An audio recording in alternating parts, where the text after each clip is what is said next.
Good afternoon, distinguished ladies and gentlemen. It's such a joy to be here with you. I wish to thank Dr. Michelle Matthews and the InCircle Creative Foundation team for their kind invitation.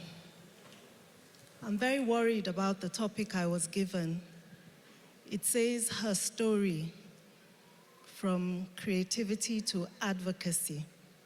And I've kept my story very secret and very private. And so I wondered why she wanted me to, as my children say, come and cast myself. Creativity is disruptive. It's not often understood, it's not applauded, it's not accepted. For a season, creativity is trouble. The weight of the glory that creativity carries, very often it destroys the career. It ruins the career. For the very few who make it past the rejection that creativity brings, the separation and isolation, just because you're different, congratulations for making it past.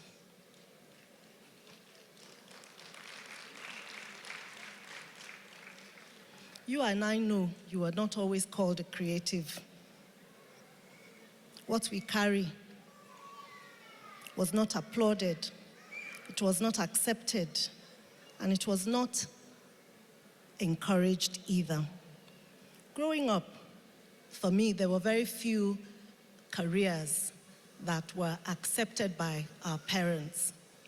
You were either a doctor, a lawyer, an engineer, or an architect. But that was in the olden days. I didn't want to study law. I wanted to go to the Cordon Bleu Cookery School in Paris, and my mother was scandalized because she's a lawyer, her father's a lawyer, and she said, "What do you mean you want to just bake?" So that's how come I ended up being a lawyer. That's part of my story. And we make fun of me that I studied law so I could understand my husband's jokes and stories, because he's a lawyer. What a high price to pay to understand what someone is saying. When a new style of maybe music or any other field, when a new style or a new genre of art, when it appears, it's not always accepted. When it appears, people say, "What is this? Who is this? What do you think you're doing? Who do you think you are? How dare you go against the norm?" I love handcrafts. I love baking. I love gardening. I write. And when I was 55, I realized I was also a songwriter, because for many years, I would write lyrics to popular tunes. And later on, I started getting both the tunes and the lyrics. Maybe that's the extent of the expo I'm going to give you. So I hope the part of her story has now been sorted out. From creativity to advocacy, I want to thank Richard Mufedamijo, I think he's left, for fighting through for others to follow. Chigo, for your authenticity, for making us all laugh. Please applaud them. I know we have here Tonto Dike, Waje, Omaumi. You all had to fight through. I'm sure you all had to fight through. But the creative expression each person has is not for you alone. Your music, your art, the unusual approach that your authenticity brings, it's not for you. It's not for your benefit. It's for the benefit of others. There's a Nigerian doctor. He was the very first person to operate on an unborn baby. He took the baby out of the womb, operated on the baby, put the baby back in the womb, and the baby was born normally. I'm sure they told him, "Who do you think you are? What did you say you want to do? How do you think it's even possible?" But I know sitting here, it's not only this man that has this ability to be a pioneer. You also have an ability to be a pioneer. I hope by the end of these sessions, you'll identify that special thing that is authentically you, that is meant not just for you, but it's meant for your time. It's meant for your community, and you will let it out. Your creative expression is something that can save a life. A poem can save a life. Just knowing someone understands, someone has been there before, and they're fine, it means I can be too. Live and let live, I say. Will you be you? Can I be me? Without disrupting society and the peace. I developed a coping mechanism many years ago, and I'll put it in this phrase: keep private things private and public things public. And it has served me very well. I admire those that are able to be open, but unfortunately, I don't have that bone. I admire those that, as Chigo, can laugh with their whole body. I admire it, but I'm not it. I admire those who can walk so confidently wherever they are. Some of us, we have to work on it. I remember the day when my husband was made the vice president, and we were asked to walk to a stage where he would sign.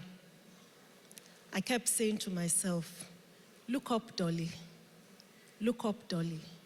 Because I didn't go to school for this. No one told me about this. I wasn't trained for this. I had to keep saying, don't look at your shoes. Look up, Dolly. I say this because the creative is not only you, it's also me. And when I see you and when you see me, you need to see much more than the outer. You need to realize, as someone said, I'm human. The passions that I have been what has led me into advocacy. I'll just tell a few stories because I think otherwise might be too long. I met a young girl. Her body looked like African print because there was not an inch of her skin that had not been marked because she had been through a lot of abuse. She's what we call a house girl in our parlance. Of all the people in the group, she was the most loving. Whenever she would see me, she would grab my bag and she would hug me and close her eyes so tight, like she wanted to live there and never move again. She was rescued from a home where she was abused greatly. From creativity to advocacy, I knew I had to speak up for her. I knew I could not keep quiet. I knew there were many like her.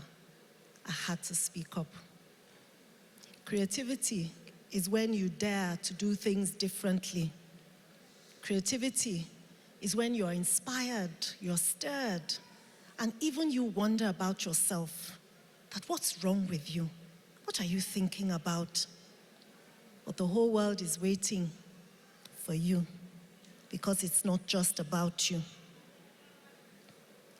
There's some children that we meet, and I'm trying not to advertise, but I guess I might have to mention it because it's part of my story. I started an NGO in 2006, and I'm very happy to say it has nothing to do with when my husband became a vice president, because 2006 and 2015, as we say in Nigeria, they are not age mates. One of the things we do is shelter those who have been abused sexually or physically. We also go to schools and talk to children. As I said, I do a lot of things secretly. I have an underground secret group, we're not so underground, called Concerned Mothers. And one of the schools that we visited once, the little children told us that there's a shoe shiner. This was a primary school. There's a shoe shiner at the top of the road, and he helps them to clean their shoes before they go to school. And they said, can we tell you a secret? The shoe shiner, he unzips his trousers and tells us to touch him. I knew we had to fight. I knew we could no longer be quiet. I knew I couldn't say, I'm so quiet and I'm always looking at my shoes. Look up, Dolly. I had to say, and march on to advocate for those that don't have a voice. Checking on others. It's when we check in on children in schools that we realize that the children in the private schools are more depressed than the children in the public schools. We have a theme each session, and the theme for the following session depends on what we heard the previous year. And there was a particular year, all we heard was depression and suicide. It was a season of discontent because everyone looked on social media and thought, when am I going to look like her? When am I going to look like him? And we had to tell them, even she doesn't look like herself. It's filters. We had to tell them, if you saw them in the morning, you'd realize everyone takes pictures when they're looking their best.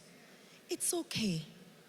And so this afternoon, one of the things I'd like you to take away, I'd like to advocate. It's okay to be you. It's okay to be you.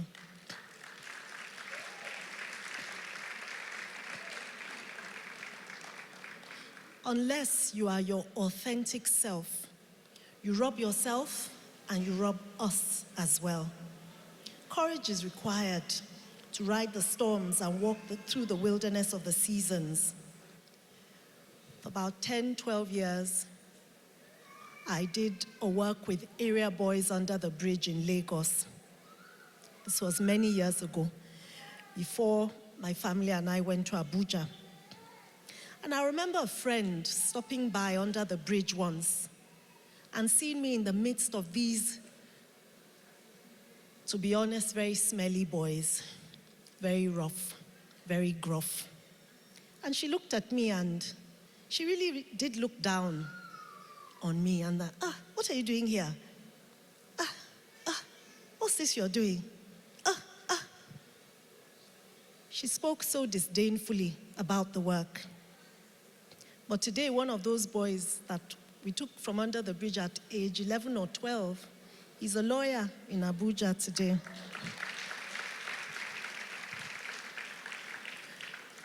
The very first book I published, not the very first one I wrote, but the very first one I published is called They Call Me Mama. And They Call Me Mama is short stories about my experiences under the bridge. The cover painting of the book They Call Me Mama was by one of the area boys. He could paint, and we encouraged him to paint. I would invite him to functions to put his artwork outside, and he sold the paintings. And one of the paintings I bought from him, I took a picture with my phone and told him, frame it for me. And that was the last time I saw him.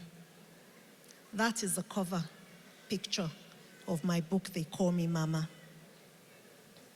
3 little boys under the bridge, born year after year by a teenage mother whose boyfriend was an area boy. And I wondered, how on earth are these boys going to learn anything? Even their mother doesn't know anything. What hope is there for her? For she has no skills and she has no education. And so I say, stop looking at your shoes. Look up, Dolly. You've got to speak up. You've got to fight. You've got to make a way for them. And those 3 little boys and their mom are the reason why I started the Women's Helping Hands Initiative in 2006. Because I realized that if she knew better, she would do better. If she knew better, she could help her children better. I met a young girl. Her mother, unfortunately, had a child before she was married. And when it was time for her to get married, she decided, I'll leave my daughter with my dad because I won't take her to my new home. I met her at our shelter because her grandfather raped her and she was expecting the child. She cried every day. We cried every day till the baby was born. Checking on others. There's a lot that's required to make them fine. Advocate to be you, but also know that you were made to advocate for me to be me. A few years ago, I wandered also into movies, and in our organization, our 6th movie is out. It's called Snatched. And it's a movie on human trafficking and modern-day slavery. One of the things I make sure is in some of the movies is that I am a human being. I am a human being. The house girl, she's a human being. The people they call prostitutes, she's a human being. Those that are trapped, kidnapped, they're human beings. All of them are waiting for you. If anything stirs you up, if anything makes your heart quickened, if anything touches that place in you that you can't sit still, flow with it, please, and be your authentic self. None of it is for you. It's actually for the rest of us. And that's why I'm here.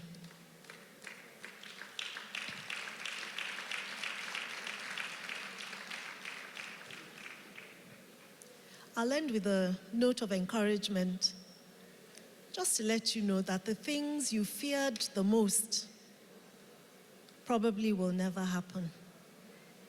And what a shame it would be to get to the end of your time on earth and to wish and to wonder and just to be so sad that you didn't live the life that you were called to live. So creative, be creative, be you. Chigo, be you, and leave me to be me. Thank you very much.